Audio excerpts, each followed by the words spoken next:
Hello and many thanks for joining us. You're watching Addis News Hour with the news. I'm Tabitha John. Do stay with us. The Ethiopian Ministry of Water, Irrigation and Energy confirms that the country will execute the second filling of the Grand Ethiopian Renaissance Dam as per schedule.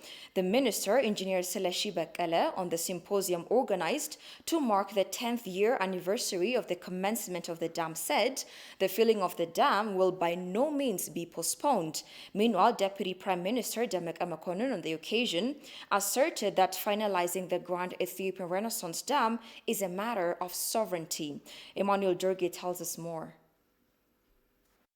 It has been almost 10 years since Ethiopia embarked on the construction of the much disputed Africa's largest hydropower dam. As the dam reaches 79% of its construction stage, Egypt and Sudan are still raising concerns regarding its construction. Believing in what it is doing, Ethiopia continues to execute the construction of the dam despite external outcries. In a symposium organized to mark the 10th year anniversary of the commencement of the dam, Minister of Water, Irrigation and Energy Seleshi Bekele confirmed that the country will carry out the second filling of the dam as per its own schedule. The construction of the dam is under a very careful execution and follow-up.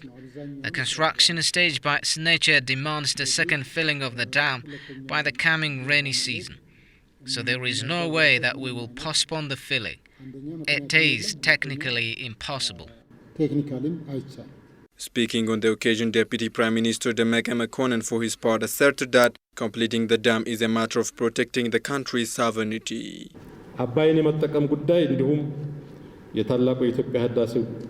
Utilizing the Abai River and completing the construction of the dam should be considered as a matter of protecting the country's sovereignty. Ethiopia contributes 86% or 77 billion cubic meters of the Nile water. So no earthly power will deny its right to properly utilize its own river water.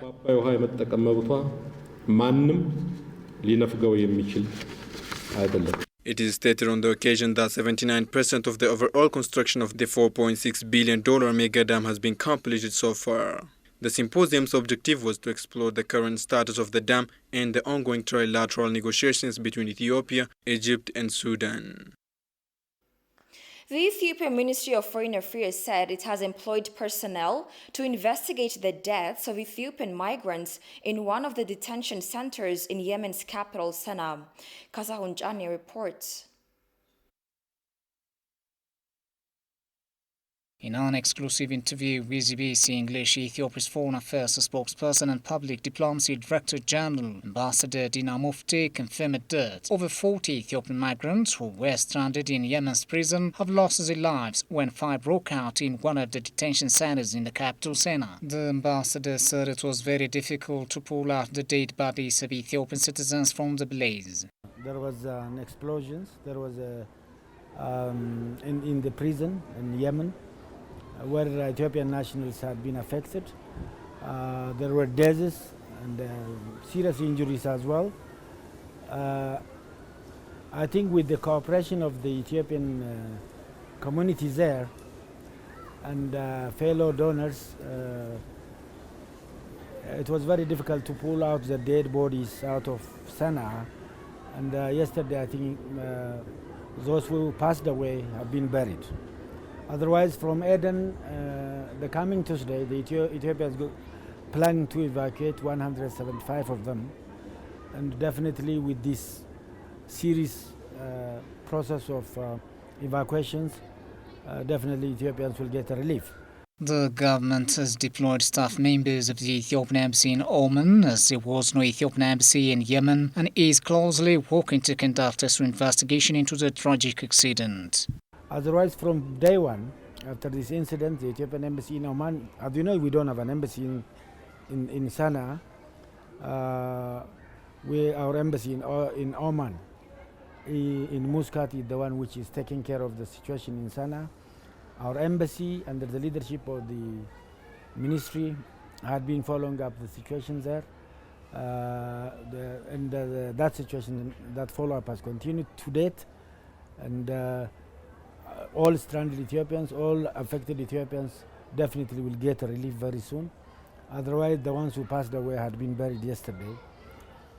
with the cooperation of the donor agencies and the Ethiopian residing in that part of the country. The ambassador further warned that Ethiopians should not take audacious decisions to go to Yemen where conflict is rife. It was a pity to have seen Ethiopians taking risks there while the government is trying to repatriate citizens who are languishing with agony in the jaws of foreign countries. Ethiopia's Foreign Affairs spokesperson and Public Diplomacy Director General expressed sorrow and deep regret Wednesday over the dates. In a leaked document published by Ethiopian Digest, the leader of the Tigray People's Liberation Front, Debretsion Gebremichael, has hinted that his side was offered a potential opportunity to address the African Union Peace and Security Council on the current situations in Ethiopia. The statement, dated 12th March 2021, was paid as a rebuttal to Prime Minister Abiy Ahmed's address to the same council on the 9th March 2021. In it, Debretsion says, quote, "We thank you for the opportunity to respond to the address made to your assembly on Tuesday, March 9th, 2021, regarding the current situation in Tigray. This comes as more and more evidence accrues of the TPLF's use of former government employees and Western experts in a sophisticated digital campaign aimed at ensuring it evades accountability for its crimes and facilitates a return to mainstream politics in Ethiopia." It appears the statement was co-drafted by Dr. Fiona Mehan, a former employee of the Relief Society of Tigray, and Ms. Gail Warden, formerly an employee of the Ethiopian Embassy in London. The document was then sent for comment to Birhane Ghebrekristos, former State Minister of Foreign Affairs of Ethiopia, who is now leading TPLF's operations abroad from the United States. The reveals further evidence of the TPLF operations abroad, where a machinery of foreign experts and loyalists toil on behalf of the group, responsible for well-documented human rights abuses against the Ethiopian people. Going further, it appears these foreign TPLF members, sitting comfortably in London and Dublin, are leading TPLF's external lobbying strategy, thereby ensuring the continuation of the conflict on the ground. The leaked document is further proof that these women and a cohort of other Western experts based abroad are not only on the front line of the TPLF's digital campaign, but also the brains behind the movement. The likes of Debretsion Gebremichael and Birhane Ghebrekristos simply place hoarders with empty titles, legitimizing the work of external actors with no stake in Ethiopia's future or accountability to those affected.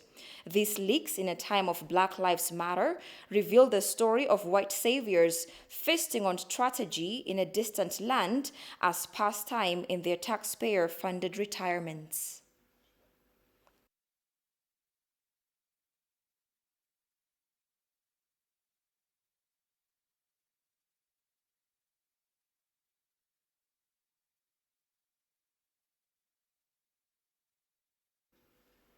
The United Nations Office for the Coordination of Humanitarian Affairs, UNOCHA, says the delivery of humanitarian assistance has been stepped up in the Tigray region, with humanitarian partners reaching 900,000 people with full food baskets, almost 700,000 with water, and 136,000 with shelter.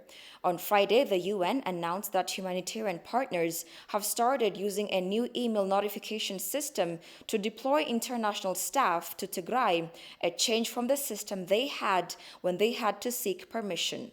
Quote, "However, much more remains to be done.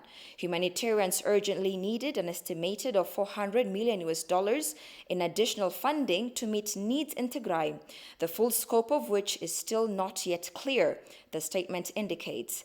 Meanwhile, the World Food Programme, WFP, has kicked off its food relief response to reach 770,000 affected people in Tigray.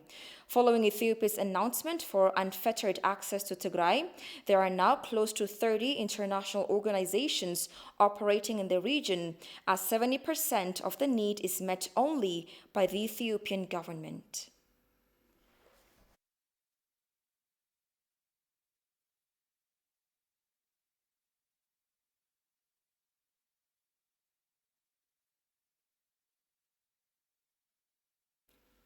The Oromo Liberation Front OLF disclosed that it will field candidates to take part in the general parliamentary and regional election slated for early June this year.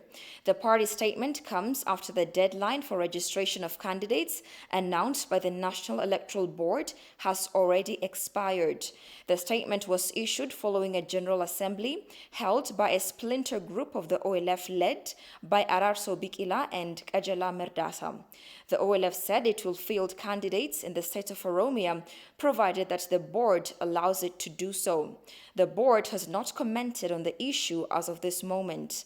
Meanwhile, the General Assembly has elected a new chairperson, replacing Daud Ibsa, who leads the other faction. The Daud-led faction and the Oromo Federalist Congress OFC have put forward preconditions to take part in the election, all of which the board said were beyond its mandate.